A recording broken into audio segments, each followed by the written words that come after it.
നമസ്കാരം കൂട്ടുകാരെ, എല്ലാവർക്കും പുതിയൊരു വീഡിയോയിലേക്ക് സ്വാഗതം. കല്യാണ സദ്യകളിലെ പ്രധാന ഐറ്റമായ കൂട്ടുകറിയാണ് ഇന്ന് നമ്മൾ ഉണ്ടാക്കുന്നത്. കൂട്ടുകറി ഉണ്ടാക്കുന്നതിന് ആവശ്യമായ സാധനങ്ങളാണ് എടുത്തു വെച്ചിരിക്കുന്നത്. കുമ്പളം, ചേന, മത്തങ്ങ, തേങ്ങ, പച്ചക്കായ, പടവലം, കരിവേപ്പില. അടികട്ടിയുള്ള ഒരു പാത്രം അടുപ്പത്തേക്ക് വെച്ച് അതിൻ്റെ അകത്തേക്ക് വെളിച്ചെണ്ണ ഒഴിച്ചു കൊടുക്കാം. വെളിച്ചെണ്ണയോടൊപ്പം തന്നെ ഒരു 1/2 ടീസ്പൂൺ നെയ്യും ഒഴിച്ചു കൊടുക്കാം. അതിനുശേഷം നമുക്ക് ഉഴുന്നിട്ട് നന്നായിട്ടൊന്ന് വറുത്തെടുക്കാം. ഉഴുന്നിൻ്റെ നിറമൊന്ന് മാറി വരുമ്പോൾ അതിൻ്റെ അകത്തേക്ക് വറ്റൽമുളക് ചേർത്ത് കൊടുക്കാം. വറ്റൽമുളക് ചേർത്ത് ഒരു ഒറ്റ മിനിറ്റ് കഴിയുമ്പോൾ നമ്മൾ എടുത്തു വെച്ചിരിക്കുന്ന തേങ്ങ ഇട്ട് കൊടുക്കാവുന്നതാണ്. തേങ്ങ ഇട്ട് കൊടുത്തതിന് ശേഷം കുരുമുളക്, ഇത് രണ്ടും കൂടി കുറച്ച് സമയം ഒന്ന് വറുത്തെടുക്കുക.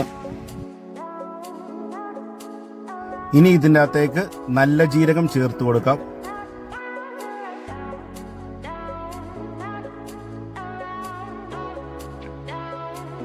നല്ല രുചിയും മണവും കിട്ടുന്നതിന് വേണ്ടി നമുക്ക് കറിവേപ്പില ചേർത്ത് കൊടുക്കാം. കറിവേപ്പിലയൊക്കെ ചേർത്തതിന് ശേഷം തേങ്ങ നല്ല ഗോൾഡൻ ബ്രൗൺ ആകുന്നത് വരെ ഇതേപോലെ വറുത്ത് കൊടുത്തുകൊണ്ടേയിരിക്കുക.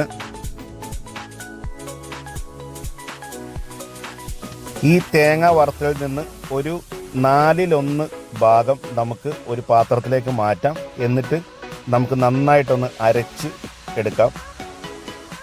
ബാക്കി തേങ്ങ വറുത്തത് ഏറ്റവും അവസാനം നമുക്ക് പച്ചക്കറിയിലേക്ക് ഇട്ട് കൊടുക്കാവുന്നതാണ്.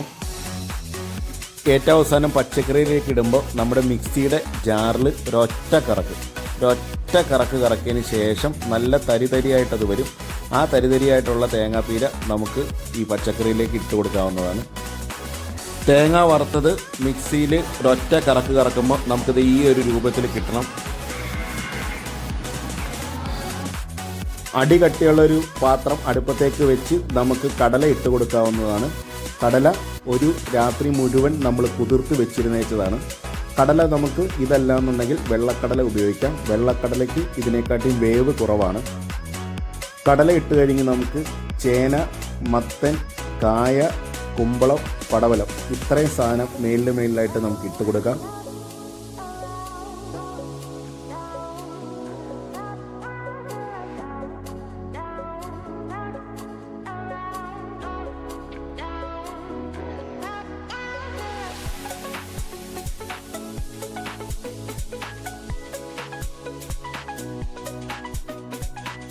പച്ചക്കറി എല്ലാം ഇട്ട് കൊടുത്തതിന് ശേഷം നമുക്കിതിനകത്തേക്ക് വെള്ളം ഒഴിച്ചു കൊടുക്കാം. കടലയുടെ മേളിലായിട്ട് വെള്ളം നിൽക്കണം. അപ്പോൾ കടല ഇത് നന്നായിട്ടൊന്ന് വേവിച്ച് എടുക്കണം.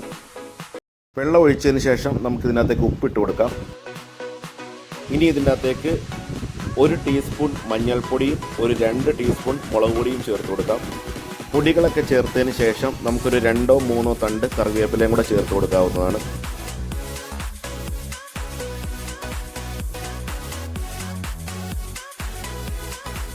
ഇതൊരു മീഡിയം ഫ്ലെയിമിൽ വെച്ച് വേവിച്ചെടുക്കാം. വേവിച്ച് ഒരു വേവ് വന്നതിന് ശേഷം നമുക്ക് ഇതേ കൂട്ടൊന്ന് ഇളക്കി യോജിപ്പിച്ച് കൊടുക്കാം.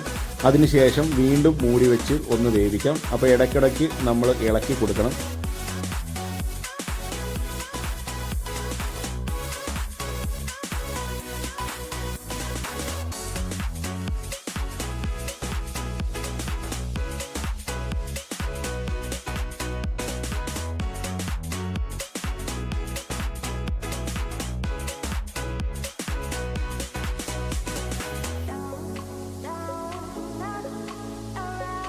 ഇനി ഇതിൻ്റെ അകത്തേക്ക് കുറച്ച് ശർക്കര ഇട്ട് കൊടുക്കാം. ശർക്കര ഇട്ട് നന്നായിട്ടൊന്ന് ഇളക്കി യോജിപ്പിക്കാം.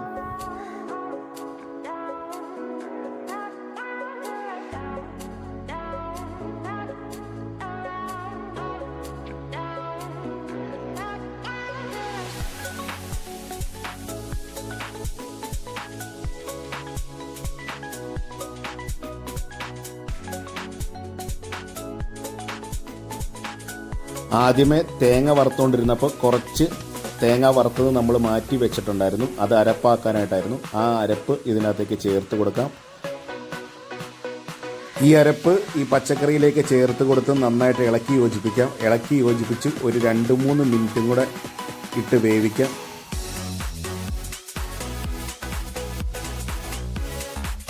നമ്മൾ ആ മിക്സിയിലിട്ട് ഒരൊറ്റ കറക്കിയ ആ തേങ്ങയുടെ പീരയാണിത്. അപ്പോൾ ഈ ഒരു പരുവത്തിൽ നമുക്ക് കിട്ടണം. ഇനി ഇത് നമ്മൾ ഈ വേവിച്ച് വെച്ചിരിക്കുന്ന പച്ചക്കറിയുടെ മേളിലേക്ക് അങ്ങോട്ട് വെതറി കൊടുക്കാം. വെതറി കൊടുത്തതിന് ശേഷം ഒന്ന് ഇളക്കി യോജിപ്പിക്കാം. ഇനി നമുക്ക് നമ്മുടെ ഗ്യാസിൻ്റെ ഫ്ലെയിമൊക്കെ ഓഫ് ചെയ്യാവുന്നതാണ്. നല്ലൊരു സ്വാദിനും നല്ല മണത്തിനും വേണ്ടിയിട്ട് നമുക്ക് കുറച്ച് കറിവേപ്പിലയും കൂടി ഇതിൻ്റെ മേളിലേക്ക് ഇട്ട് കൊടുക്കാം. ഇട്ട് കൊടുത്തതിന് ശേഷം നമുക്ക് നൈസായിട്ടൊന്ന് ഇളക്കി യോജിപ്പിക്കാം.